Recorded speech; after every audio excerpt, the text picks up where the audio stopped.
Hello and good evening. Welcome to the No Exit Experience, where everyone gets a chance to talk and no one is excluded with the exception of people, those who trample on the speech of others. It's a show where all topics are welcome and no one is censored from giving their honest opinions on those topics. That's what we want, honesty. If you can handle that, then hop on the bus. You're in for a wild ride. My name is Jason. I'm the bus driver. My passengers today are Robbie, we got Richard, and we have Tom on the tiller. So let's start running. Let's see. Do you want to go first, Richard? No, put it in the same order I gave you. Okay, then it's Robbie. Humans or robots? What do you mean? Well, we go to grocery stores and we've seen more and more easy scans than do cashiers. And like the tops that I normally go to, that's basically what it's turned into, is these easy scans and that. And then you got these self-driving cars and whatnot. It's like, what the heck is this world coming to? I mean, robots might make more mistakes than humans. No, no, they don't. They're much more efficient. Garbage in, garbage out, though, you know? Because you want to know the creepiest thing? I was at Wegmans at one of those self-checkers. I put my head of celery on there, and instead of asking for the number, it says, which celery do you have? And it popped up the organic and the regular. That was creepy as hell. But then the girl, she said, there's a little camera that in AI reads it and establishes what it is, but it knew it was cabbage, not lettuce. I don't know how it differentiates between arugula and romaine or iceberg, but it did not read it as iceberg lettuce. It read it as cabbage. Yeah, you have a more advanced checker. Which was creepy as hell, because I was like, what the frig? You know, I wanted to put in 4038 or whatever the number is for it, and it already had that up there, because they don't have that at Tops yet. What I like about the auto scans where you do it yourself, when you go to the conveyor belt with the cashier, many times the person behind me would comment on what I was buying. You know, was it like prunes and diapers? Or well, they looked at all the produce, and sometimes people would say something like, "I wish I could eat the way you eat," or they would say something like, "Don't you have any vices?" Nobody ever says a word when I buy beer. But then you see these self-driving cars. It's like I can't trust a car that has no driver in it. I mean, I'm afraid of it cutting a person off or something. Well, go ahead. Frequently when there's an accident and they call up the PR company or branch of the vehicle, they always say something very similar. They say, nothing. Of course, you know, our vehicles are just an aid to driving. They're not something that you hit autopilot and you read the newspaper. What do you think of that? That's got lawyer written all over it, because it does, yeah. Because if you have lane maintenance and adaptive cruise control, that's functionally self-driving.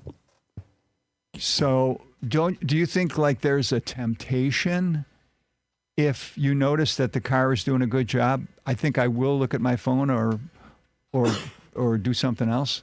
Well, the worst things on the road, people are not safer than maintenance, because the worst things on the road are other people. And I recall a taxi driver in California said he saw a guy. This was when I went to Tahiti, so this is 24 years ago. But so this was 2002. But he said he saw a guy reading a novel while driving. Yeah, so it wasn't self-driving, or no, he was driving his car. He's reading a novel. Oh, I know. I mean, back then you had women like putting on their makeup and doing their nails. I've heard of that. Yeah, so maybe. But by definition, 50% of people on the road are below average. I mean, by definition, because even like if you have a 95 average, but the class average is 97, you are literally below average. And so, but nobody will ever admit they're a below average driver. Yeah, but then again, I did like the cars. I did like the cars on back in the 80s and 90s because you have more concentration on the road than you do with the newer cars with all these computer things in it. I don't know. Do we know who Western New York Warrior is? Can you give us a clue, Western New York Warrior? We're reading Because your comments, but we need to know where it's coming from because they called your comment misogynistic because you said about women putting on their makeup.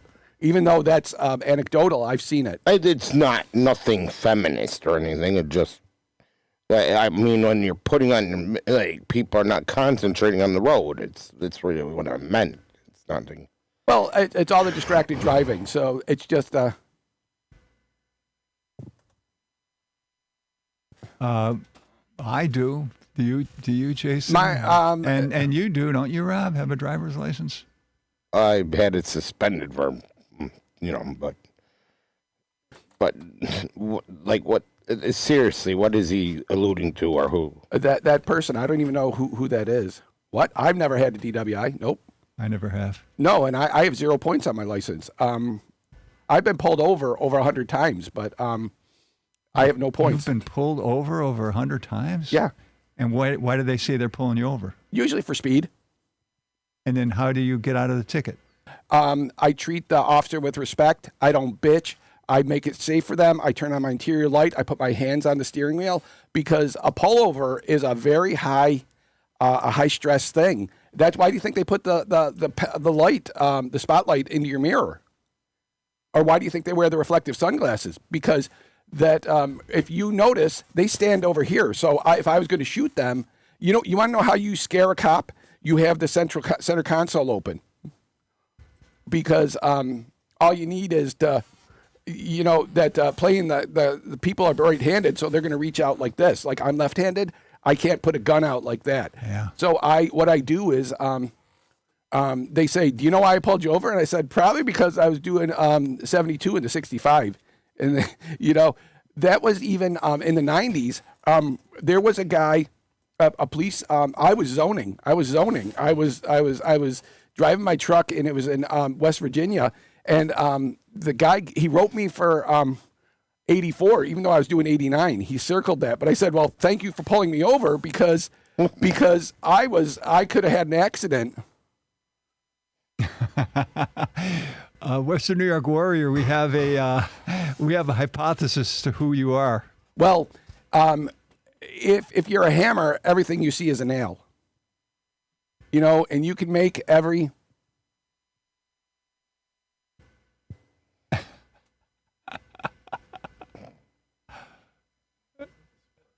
I mean, it helps to be literate. You know what I mean? Like the Louvre in pluvial refers to water, as like antediluvian. The Louvre refers to water. I'll answer that question. Yes, it was a DWI. It's a expensive thing to get your license back, and so. Well, that was it the Pennsylvania or the New York thruway says, or it was New York DWI. You can't afford it. But yeah, okay. I was saying that there's more distracted driving now than because of your phones and you got it's more computerized, so it's like a lot more distracted driving. Where I could see a robotic self-driving car is safer.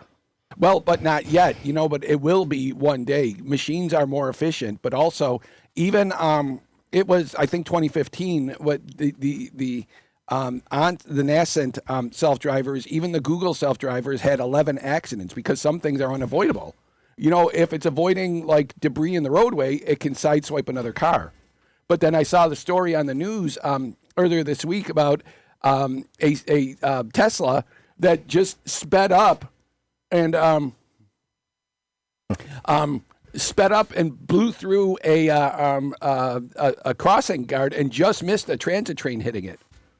That they got through, and then you can see on another car's recording the train come by. So it was one of those transit things like the GO trains in Toronto or the Metro Rail, but it was a light rail. It wasn't a heavy rail. But the or the Tesla goes and just drives through after it had been stopped, and then the train came by. So that was an accident averted. Was that in the news this week? Yeah. I think that's the one where the owner of the PR company said, Yeah. Yeah, it's only an assist. It is not. It doesn't take the place of a driver. Well, it's like a Q-tip. They say do not put a Q-tip in your ear. Yet that's why it was created. I think 99% of people use it to clean their ears. Yeah, and well, the thing is, logically, you would stop before you perforated your eardrum. But I recall working at the Standalone in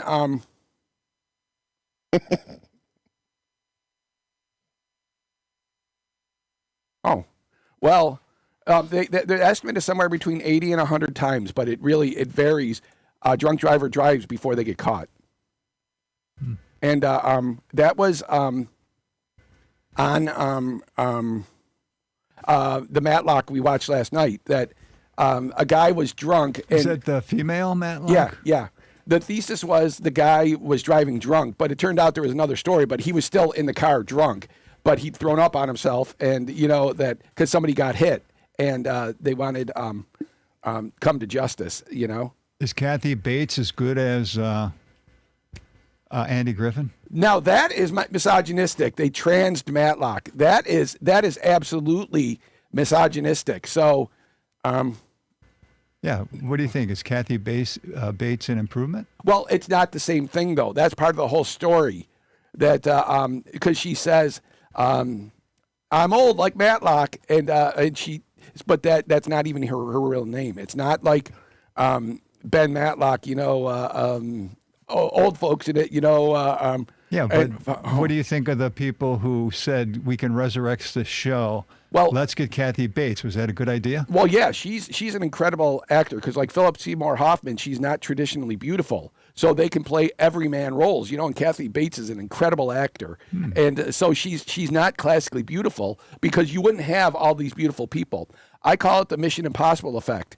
Even though on the Mission Impossible TV show, even though everybody would show up, would be reasonable, ipso facto, having 5 new faces around in your place that only has like 20 employees would stand out. Hey, you know how many James Bonds there were? I mean, come on now. 1, 2, 3, 4, 5. Exactly. 6. Well, you got to count the one from 1957, played by David Niven, when Casino Royale was the first one put to film. Yeah, they're dropping all these hints as to who will be the next James Bond. And even fans are writing in who they want the next James Bond to be.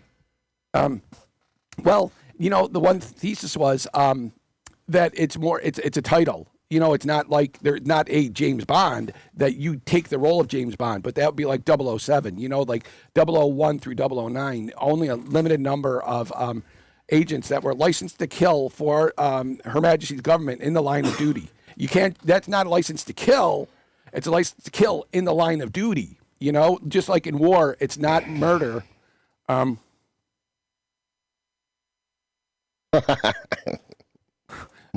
No, he wouldn't because Barron Trump is too tall. He wouldn't. Barron Trump is like 6'6" or 6'4" or 6'6". Oh, so now Mick thinks it is Vanessa.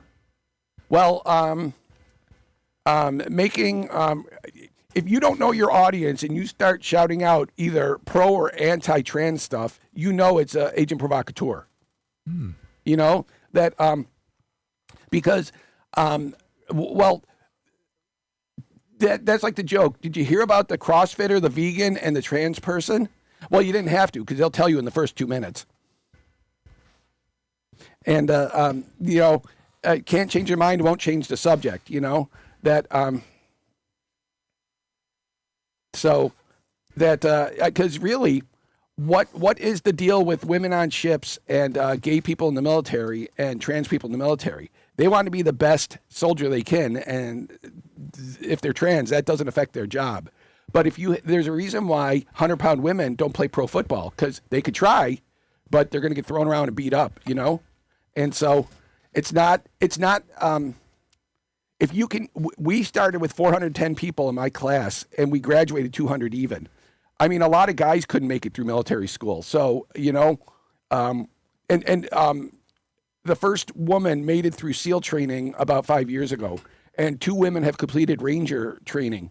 So, if you can do the job, have at it, But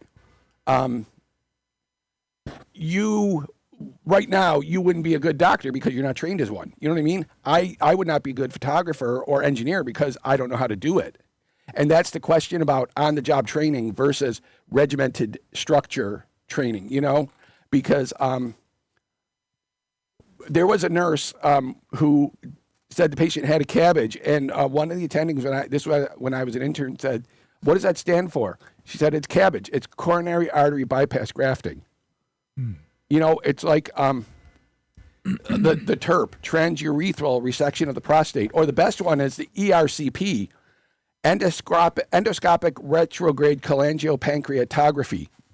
So it's easier to picture it than it is to say the name, because it's just where they go down the mouth, find the ampulla of Vater, go up the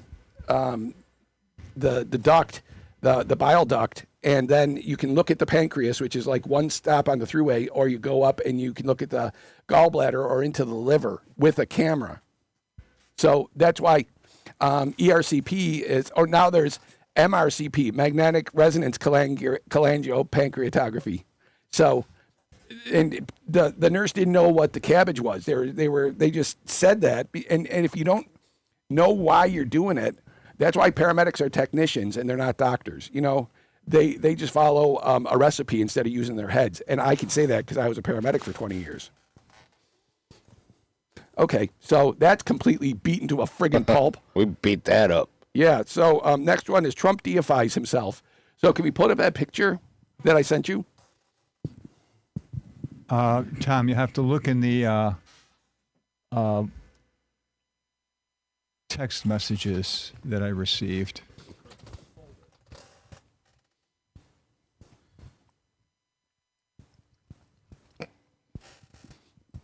I like my prostate because it doesn't give me any problems. Somebody is trying. If you're gonna be offensive, be witty and offensive. Don't be banal. If it quacks like a duck and it sounds like a duck and it shits like a duck, it's a duck. I mean, it was like the reputational harm.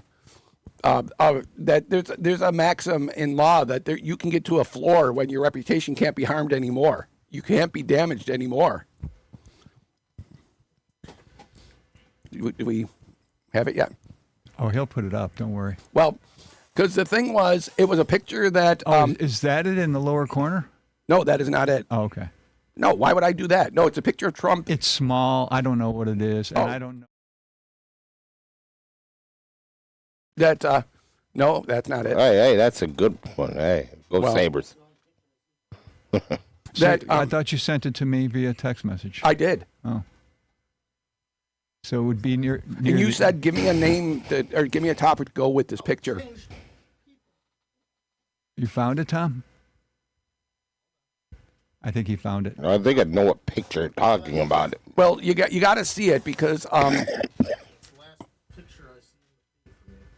we all that Trump has this need to show himself as Superman or as being muscular or all the things he's not, a fat guy that cheats at golf.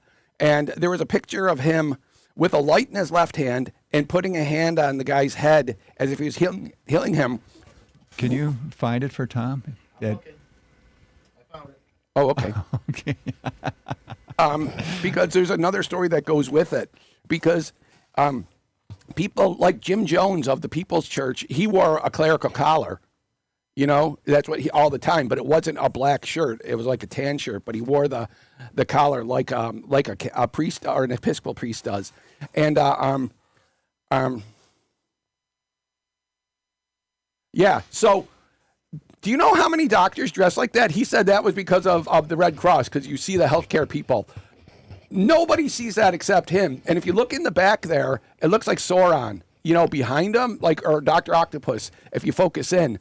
But no doctors dress like that. Nobody. But you see pictures of Jesus like that. Jesus in a white toga with a red covering. That's exactly what you see. And he says, no, I was as a doctor. Do you know how many doctors dress like that in the U.S.? No, none of them. No. None. And I can say that because I'm a licensed doctor. They dress in scrubs. Well, I didn't wear scrubs. I found them uncomfortable. But there's nothing that has a well. This is the thing. The Iran meme game is good because there was an AI generated from the Iranian ambassador in Kazakhstan, or embassy in Kazakhstan, their account. But it was that picture with AI, Jesus coming down with a big right hook, punching Donald in the head, in the face, blood coming out of his mouth, and he flips out and falls down to the pits of hell. So, but I couldn't get that cleanly to do it. But that's really the thing. I found a cartoon that addresses this subject. Would you like to see it? Certainly, because it's blasphemous. You know that. So there's Jesus. You know, he's saying, "Beware of prophets who come to you in sheep's clothing, but are inwardly ravenous wolves." Someone points and says, "You mean like him?" Mm-hmm. Yeah, and when you're narcissistic, you have to do that. Now, mind you, the Goldwater rule is if you're a psychiatrist, you can't opine on people you haven't examined, because back in the 60s, people were saying Barry Goldwater was insane. And I'm a psychiatrist and he's insane. Now, I mean, they were saying that. I am not a psychiatrist. I'm not trained as a psychiatrist. I had a lot of mental health training, but I'm not a board certified psychiatrist. But that there's a saying that you can apply to Donald Trump. What he's fond of saying is people with dyslexia, they're low IQ people. That is factually untrue. It's been studied, and there's a robust amount of information that intelligence, raw intelligence, and dyslexia, there isn't a connection. That dyslexia is like a burned out light bulb. Intelligence is electricity. So that's why it's a wiring thing. But and there's whatever Donnie says, every accusation is a confession. When he says they're so corrupt and they're low IQ, and you just say, look at who's saying it, and he's implying himself, and that's whomever this person says is it's TDS. That's the Trump derangement syndrome. That Donald Trump doesn't even know what he's saying day to day, and you see all these people have to backtrack. Look at Marco Rubio, little Marco, because he has to call him names. He's sitting there trying to do whatever. Like he gave the note to him, say, bring it back to Conoco. And Donald reads it out loud because he doesn't care. He doesn't have any friends. And you see that. Everything is, what's the term? Not opportunistic, but transactional. Everything is transactional. There has to be something for it. And Trump always chickens out. Anything to get it off the Epstein files, even if it's starting a war in Iran. There was an interesting joke that was told on Weekend Update, where Colin Jost gave this profanity, this profanity post by Trump, and then when he finished it, he said to the audience, "Just the fact that you thought what I just said was real says a lot about how you think this president can relate to the people." Yeah, because it was completely made up, but it was completely within the realm of things that... that it was possible. Mm-hmm. Yeah, because Donald Trump said in 2016 that he'll be so presidential, you'll forget about me? No, he has tipped the apple cart. He's profane. He's probably atheistic. He's narcissistic. He surrounds himself with sycophants.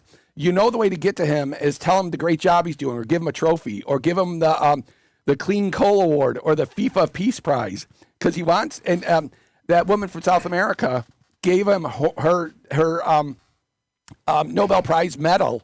Because, stealing it, there was somebody that said Trump stole their Olympic medal. He put it in his pocket. But the thing with, okay, I get the whole, he's not presidential and everything else. Like, I look at it this way. What if Jesse Ventura went into office? You think he'll be presidential? I don't think so. I think Well, he'll he was be, how was he as governor of Minnesota? he was very brutally honest, like very brutal. And he's not going to use a teleprompter like Biden. I hated Biden too because No, but this is what aboutism, because you always bring Biden up. I mean, But if I was in office, I wouldn't act presidential because I'd tell the truth about the whole government. They're corrupt. They're all corrupt. They're all Schumer to McConnell to nasty Jamie Pelosi, Comer. No, you're Marco Rubio. They're all corrupt. They take out of our pockets. Well, Jamie Comer is like that, and Jim Jordan is the one who watched Jerry, what's his name, at Penn State screw that guy. What's he at Ohio State? Jerry Sandusky. Yeah, Sandusky, the child molester, and Jim Jordan, who's the chair of the Judicial Committee in the House.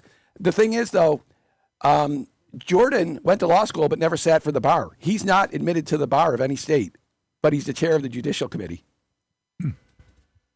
And also, my looking Casey Means is less qualified to be Surgeon General than Greasy Petey is to be the Secretary of Defense, and that's saying something. Or Tulsi Gabbard, who is the worst choice. She's a security risk, and as the Director of National Intelligence.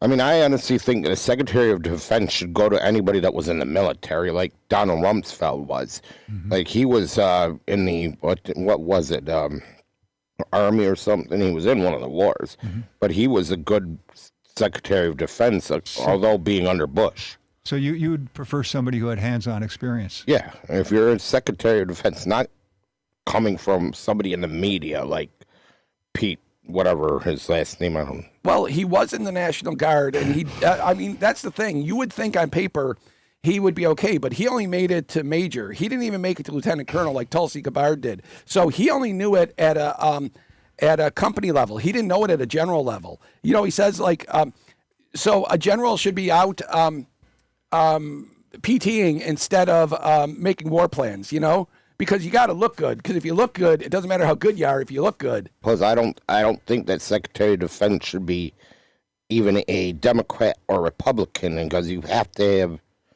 you know, little bit of evenness. Like, you could say, okay, this war's not popular. No, we shouldn't go to war. Or so like, or if you agree, like, okay, let's say if we're gonna get bombed.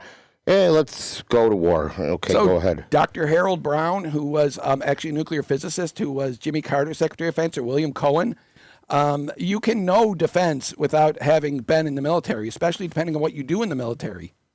What if you did 3 years as you enlisted in the Air Force, and what you did was repaired computers? Does that make you qualified to be the Secretary of Defense? I don't know. That's a good question, though. Like, I mean, I mean. Yeah, so I like what you're saying.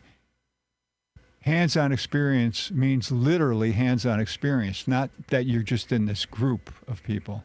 Mm-hmm. So the people negotiating in Pakistan, they should have experience as negotiators, which they don't. Right, and that's why it would be like hiring me to take pictures of your wedding. I would rather hire you, Richard, to take pictures of a wedding than me.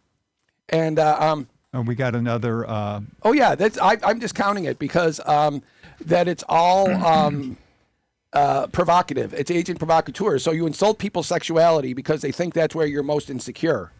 No, call me stupid, and then you'll get to my my insecurities. I'm starting to think this is Vanessa. Yeah. No, because it's actually literate. You know what I mean? That it's not. Oh, okay. Well, in any case, Trump is no savior. And also, you'll notice that he canned 2 women. So now that the only woman who's left in any position is Tulsi Gabbard. Otherwise, they're all white men. Although there is a Jew, Howard Lutnick, but he does have a woman as Speaker of the House too. That blonde haired. Oh, Levitt, yeah. but also Davis, what's his name, and Stephen Chung, the human. And Janine Pirro. Well, Pirro. she's just a U.S. attorney. That's not like, even though it's the District of Washington, that. But I mean, I don't know why you're making all these excuses, because he is a misogynistic. I'm not making racist. excuses. Yeah, I'm you are. You're trying to pull here when everybody in the cabinet is white. Well, everybody. It's the thing of it is, it's like everybody's trying to blame him on what happened in the past, and you have like the Democrats act like they're nearly perfect. They're not. Like, not both of these sides of the aisle, they're not perfect. They're not. Like the Republicans and Democrats, they're not perfect. You can't call them Republicans now, though. That they're all kowtowing to MAGA, which doesn't even have a. When was America not great, and shouldn't it have been great already? That's what I'm saying. That you're stuck to a paradigm that isn't applicable, because the Democrats have to sucker to the very liberal wing. You know, the people on the very far left and the very far right. Like, do you know what Pete Hegseth did on Easter? They didn't have a Catholic service. Now, I don't know if they said Catholics can't go, but it was a Protestant service, because they said the Catholic cleric wasn't there. That one that was assigned to the Pentagon wasn't there. But there was a service this week where Pete Hegseth had them pray a prayer, which was the fake verse from Pulp Fiction, supposedly from Ecclesiastes. That is completely false. That is completely false. So he's preaching false material, and that's pagan.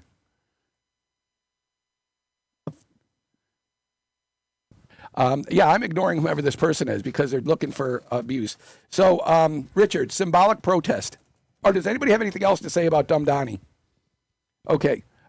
Symbolic protest. Symbolic protests.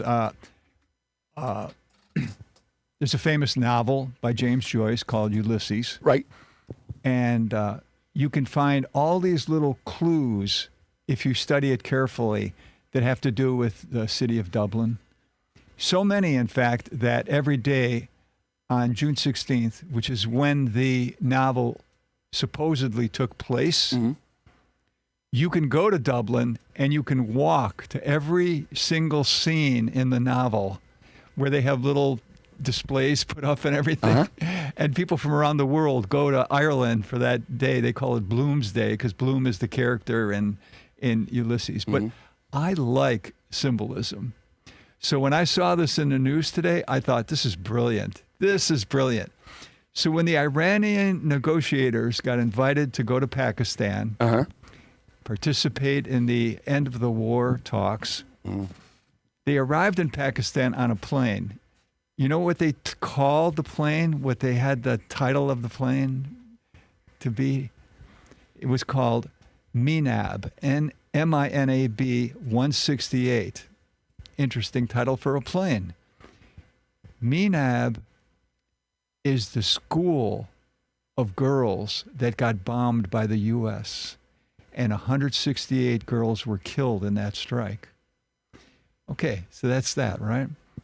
When they walked into, also, they had an artist draw on the plane, next to the title of the plane, deceased children from the airstrike, for the people who didn't understand that symbolism. Then, when they walked into the room to sit down at the table, they took out their briefcases, and all of their briefcases had blood stains on them to indicate that they were the blood-stained school bags of the children who were killed that day. I give the Iranians credit. That's nice little subtle things like that, even though the two people that they were talking to were clueless, probably. Well, and you know that what I think about a Doonesbury from the early 70s, when that people at this party, it was nominally for something in Southeast Asia, but it's in D.C., and the person that's hosting says, in support of the people that are starving in Southeast Asia, we are only going to have water and crusts of bread tonight for dinner. And all the people, including the Asians, are saying an empty gesture. And that is so inappropriate, because where the rubber meets the road, that they thought they were going to have a good meal. But that's the thing, the symbolism of them having the same thing. And people are like, no, that's phony. Because I think that's... It made me think of how people do that every day when they wear a T-shirt. Often it'll be symbolic of something, and sometimes they ruin it by saying, "Here's what it symbolizes." When it's better to just wear the T-shirt and let people figure it out. Well, sometimes though they won't figure it out, and that's fine. Also, a lot of people read Ulysses and don't get all the clues. Well, yeah, they should stick to Dubliners. But also, never work a job you wouldn't wear a T-shirt saying what it is. Like, would you wear a shirt that says "Future Abortion Provider"? No. No, that's the thing. If you never do a job that you wouldn't wear a T-shirt saying what it is. Like I have a sweatshirt at the Duke University Medical Center or ER doc, and I have paramedic shirts. So. But that's why the symbolism, it seems kind of, it's working on emotion. And for people that don't have any emotions towards it, because also people would say it's all performative. Because if it was real bad, it was like the guy from Green Day, dyeing your hair blue in your sink is a status symbol. Paying somebody $400 to dye your hair blue isn't. So if it was symbolically blood, or if it was a real children's bags, you know what I mean? That's the thing. You mean, did they use real blood? Or the real bags versus if you show me a briefcase that has split. Well, they probably bought a children's school bag and did that. I don't know. Well, I don't know if it was some of the actual bags. No, that's what I mean. Boy, Otherwise, that would be something, huh? Well, but wow. that's the thing that what are they even going to? Because who else is there in Pakistan? There's Iran and who else? And the U.S. Oh, Witkoff or? Yeah, Witkoff and the son-in-law. Oh, Kushner. Kushner. A couple of Jews? They said a couple of Jews? I mean, that's ironic, isn't it? Depends how good they are at what they do. Well, they're I would say not very good. well, for example, like Leonard Bernstein, great conductor, correct? Yeah, REM likes them too. And it's the end of the world as we know it. It's the only part I know about REM, and it's the end of the world. So somebody said to him once in an interview, "I've seen you conduct a lot throughout your life, and because I consider you to be one of the great conductors, you always have the same cufflinks." They noticed. You know what Bernstein said? "Those were given to me by my teacher, and so I wear them in his honor." So they were symbolic to Bernstein. Vanessa has finally arrived.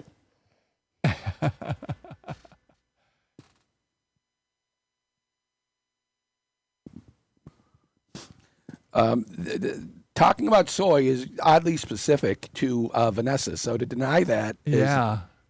Well, Vanessa, we think you're under a pseudonym also. Do we have anything more to say about symbolic protest? I do not. Okay, because Robbie, password confusion. I mean, that's kind of ipso facto. I know.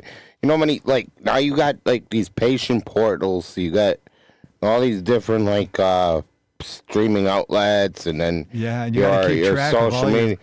It's like you get confused on what your passcode is. Yeah. Are you familiar with XKCD? No. The Randall, what's his name? But they're comics that are very, very literate. And one of them was about passwords. So they're like single panel, but they're big and there's a lot of material. Like hard to remember, easy to hack. Hard to hack, hard to remember. And saying how you can make a password that's easy for you to remember and hard to hack. Because the ones that, if you just use a word, you will be hacked. Ask me how I know. But if you do something like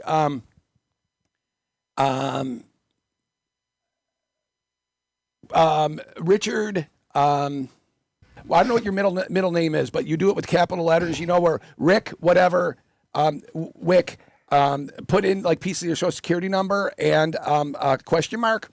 That will brute force take about 70 years to crack. So, and it's easy to remember. So like my dog, MDIN capital M. My dog is named Minnie. That's how I remember that.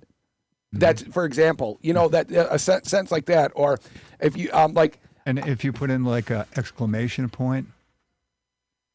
yeah, Hey. that's it. The one in the lower left. Yeah, about difficult to crack, but Thank you for that, Mr. Windsor. You're on top of things. yeah, and that's the thing that what we do is we make it easy for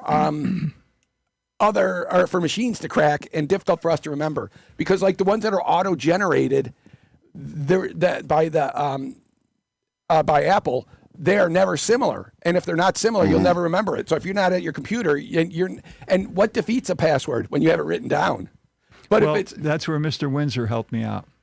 He said there's a program you can put on your phone. It's open source, so that it keeps getting improved and improved and improved, and you don't have to pay for it. And it will it'll lock all your passwords in a vault that only you know the password to. So all you have to do is remember one. Then you open up the vault and you say, "Hey, what's my password for this website?" Boom, it comes right up. And I've been using that for years. Thank you, Tom. That's a really good. It's called Bitwarden. oh, It's like the warden of a prison. is it related to BitLocker? Probably BitLocker's probably like a paid version. No, I mean BitLocker is an antivirus program. So I don't know if it's the bit is Oh, Bitwarden. Okay. This next topic wasn't a topic. I had a topic and I lost it. That's what I meant by inspiration disparate as the breeze. Yeah. Well, I mean, more like it just blew away, like that a butterfly or a dandelion that had expired, and it was just the fuzz, and the wind came along and blew it off, and it was gone like that. So I don't know what it was. Oh. It wasn't a topic. It was the lack of a topic. So it's like it never came back to you. no, it's like distilled water. What does distilled water taste like? It doesn't taste like anything. Water. Okay, so we're going to pass on that. So, Richard, the interesting statistic. Okay, get your thinking hats on. I'm going to ask you a question. Okay. What percentage of people in America jails right now have not been convicted of a crime yet?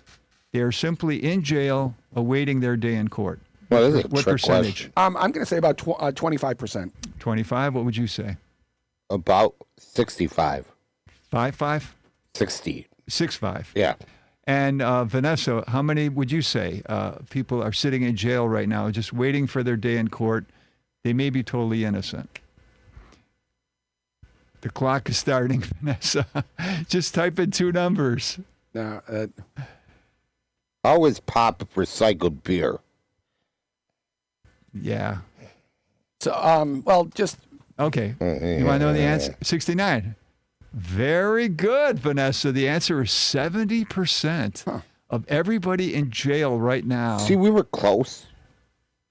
is not convicted of a crime. Doesn't that say something about our judicial system, though? well, but that is I don't know where that number comes from, because jail and prison are different things. And to be in the Rikers Island, What if I had just said incarcerated? well, that would tell, because That would be better. yeah, because like if you the biggest penal center in the U.S. is Rikers Island, 13,000 inmates.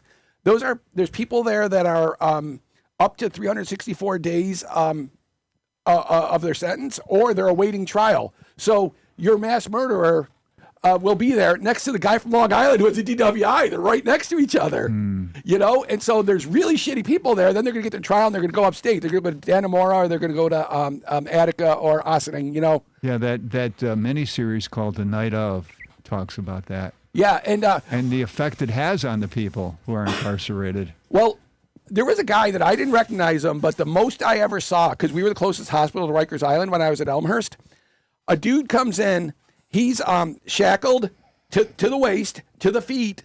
He has a spit guard on, so he's hobbling. There were 5 COs around him, 4 and another one. And one of them had this club that looked like a caveman. I think they call them rib spreaders.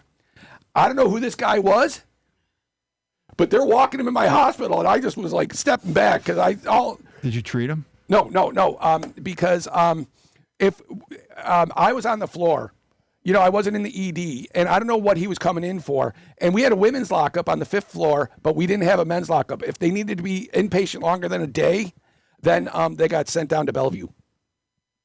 But whatever this guy did, I was scary just to see him. It would be interesting to know, like in Canada, what percentage of the people are there who have not been convicted, and in Mexico and other countries, France, England, to see if they're that high, 70%. I think it says something about a country when you have that high a percentage in jail without being convicted.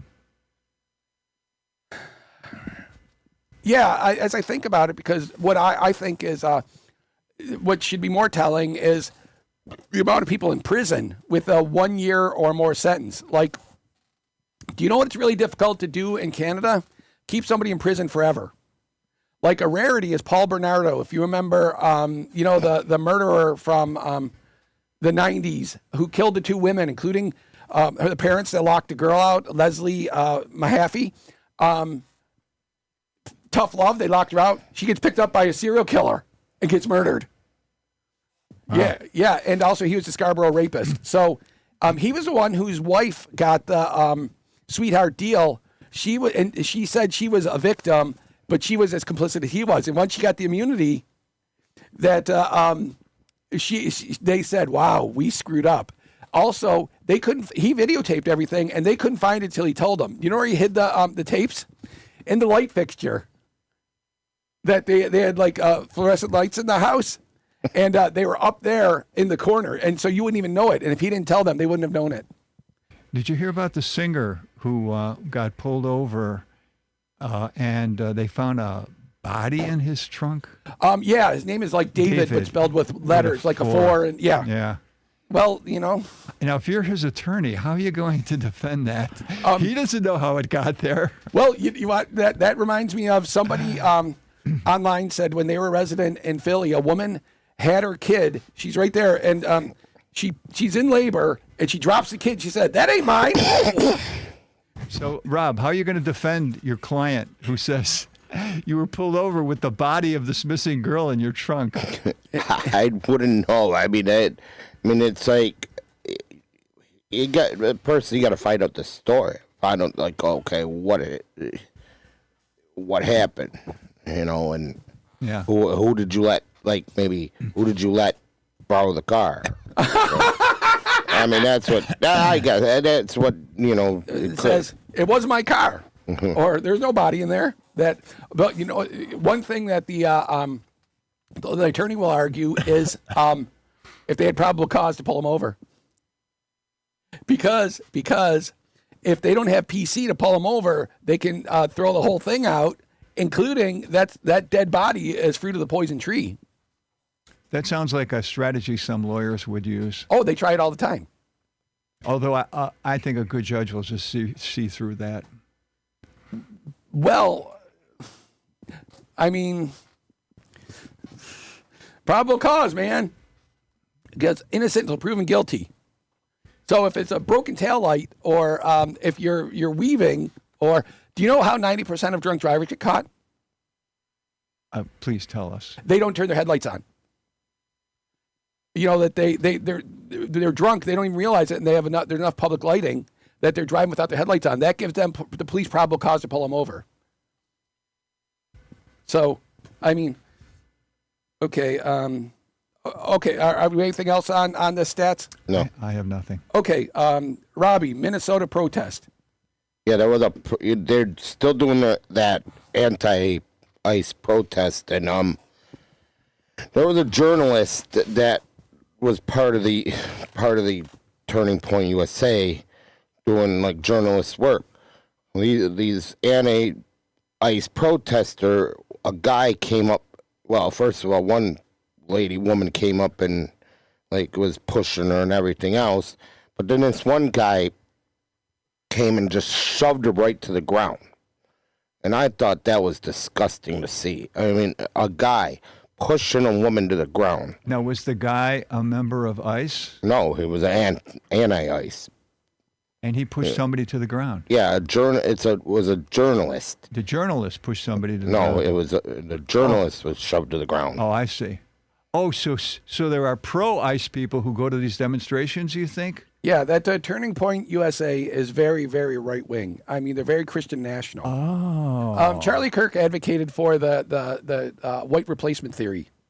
But a lot of it is like Charlie Kirk is also misunderstood. Everybody's calling him a racist. He's not. He would try to do is try to put people together, even if you're not agreeing with each other politically or spiritually. He tries to make people understand and try to put them together. You know.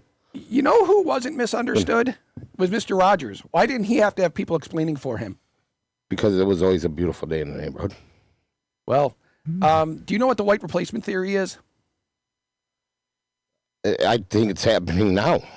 Do you know what it is? Somewhat.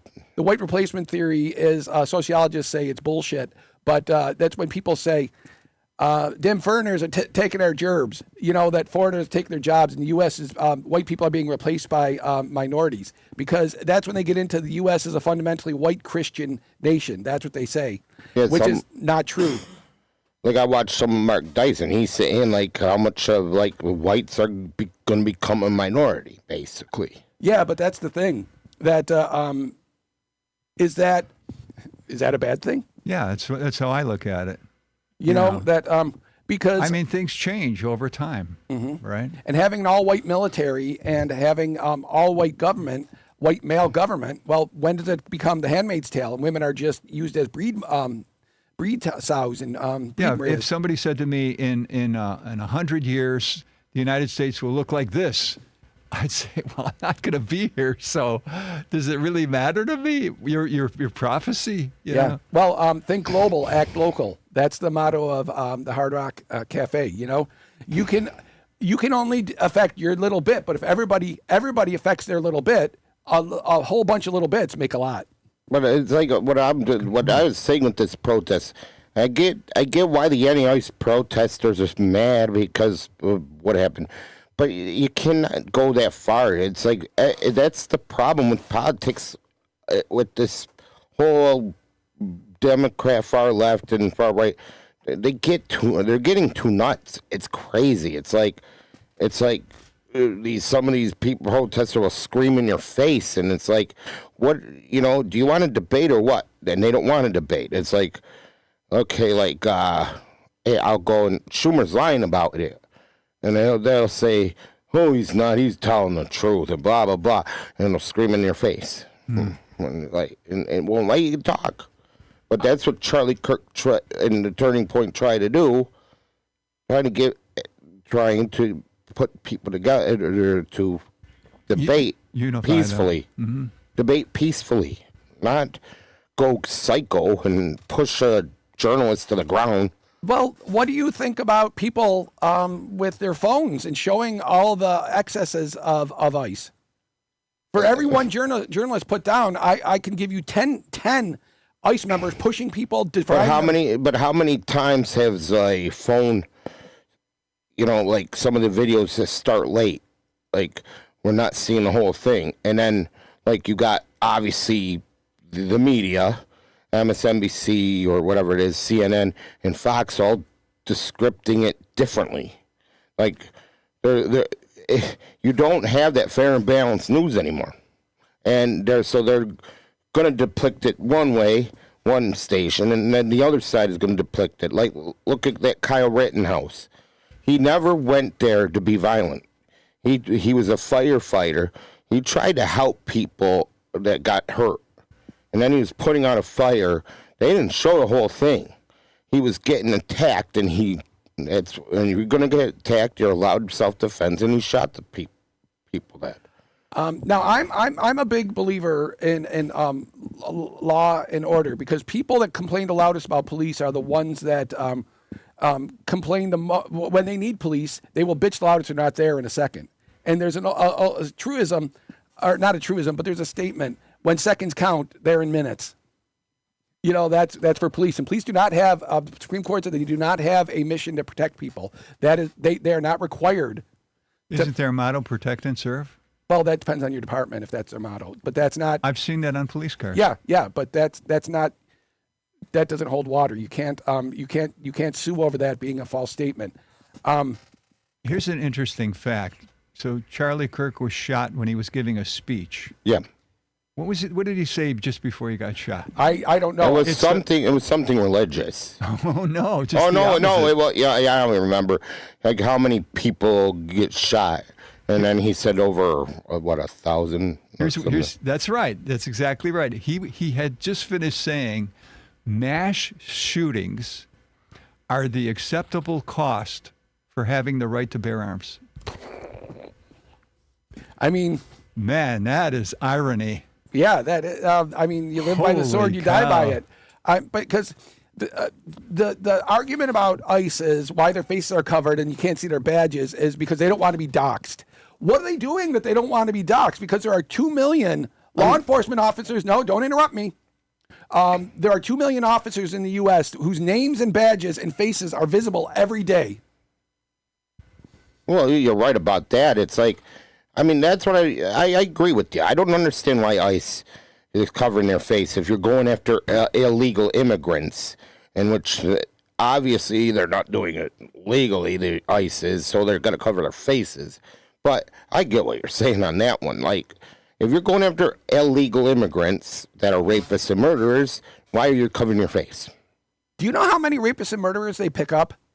Very few. Because you know what people don't want to do is bring attention to themselves. When they come here legally, because they think it'll be something better. That because you know the thing about people that are rapists and murderers, they do if they're doing that a lot, it becomes evident that they're doing their crimes. So they don't want to bring. If you're taking that they're sending all the rapists and murderers, you are completely out of business. Yeah, like regular citizens. I mean, we know, right? Our cops don't cover their faces to arrest rapists and murderers, obviously. We know that. I mean, their badge numbers out there and everything. It's just anecdotal, but if you wanted to make sergeant in the NYPD, you had to do 18 months, either drugs or IA. And, you take the lesser of two evils, because if you're doing the drug thing, that means you're going undercover, and screw that noise. My buddy Kenny retired 5 years ago after 22 years with the NYPD as a lieutenant and a deputy commander of a strike force. He said when he did his 18 months of IA, they had the complaints, 99% were bullshit from people complaining, the officer stood in my shade, like that sort of thing. But he said there's 2 guys they investigated. One was clean, one was dirty as shit.